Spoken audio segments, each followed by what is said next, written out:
Greetings, giving thanks. Ross supports the headline. So it turns out for this authorization for use of military force against ISIS really has a much bigger agenda. Recently, after the supposed beheadings of 21 Egyptians, and we'll just call them Egyptians, although they could be Coptic Christians, I don't want to take away from the fact that these men may have been persecuted.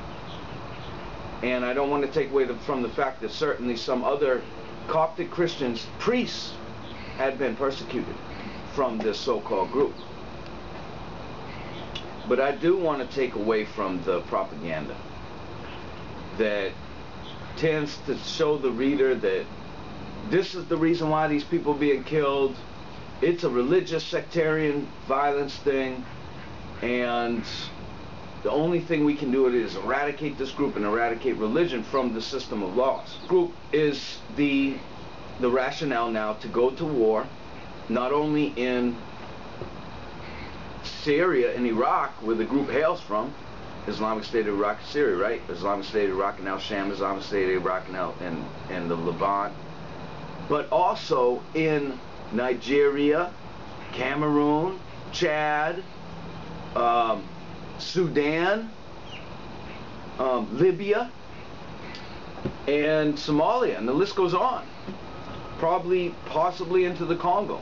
I mean, the whole thing is that the authorization for military force is not designated or restricted to one area. The U.S. is the vehicle for the Imperial British. We have never changed since the formation of this country. So the U.S. is now going to be used as the drone central command, where we're going to go set up the drone bases all around in the dangerous areas, where the Brits go hide behind their wall and they collect access to steal the resources. Use our militaries against us. Already an authorization for the NSA and the GCHQ to work hand in hand legally. So the target to the strike in Libya is the Houthis. It is not ISIS, it is Iran. This, as I proclaimed, is a head against Iran, ISIS. I don't know, like Mossad, like how they operate very much, but I don't think that they would recruit a 19-year-old as being one of their top agents. But this is what is reported, that the Islamic State group claims it's captured a Mossad agent who posed as a foreign fighter in Syria. Sunni radical terror organization online, Dabaq said. So DABIQ is the CIA publication they're putting out online. If you go to it, they'll put your name on a list and they'll watch your ass for the rest of your life. Air Mohammed Musallam claiming the 19-year-old was sent to gain intelligence on weapons catches, bases, and Palestinian recruits. He called his dad and said, "Dad, I need 200 or 300 so they'll let me go." That's the last thing his dad said. So apparently ISIS was going to let him go for 200 or 300, although he was a Mossad intel agent.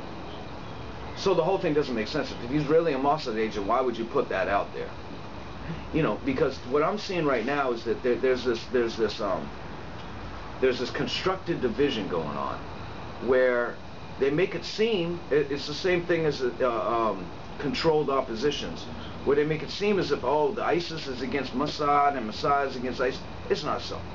These organizations work together. There's no way they'd have the capability, the knowledge, the equipment that they have unless they work closely with a very, very sophisticated, high-profile intelligence service.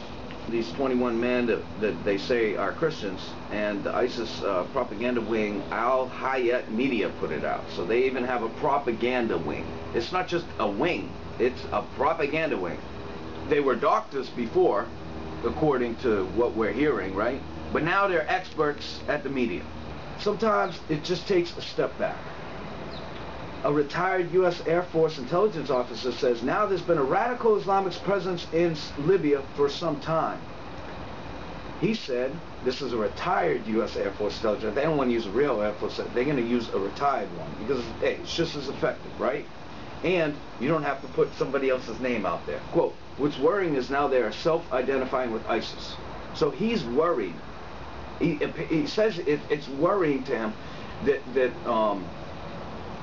the people in Libya that have been in Libya for a long time are now identifying themselves with ISIS, as if that's more. Wait a minute, Al-Qaeda, we were pinpointing Al-Qaeda as possibly having obtained weapons of mass destruction, but somehow ISIS is still the real threat. It's like the two Australians that they recently found with a pocket knife and a machete, and they said, oh, they had an ISIS flag. They were members of ISIS.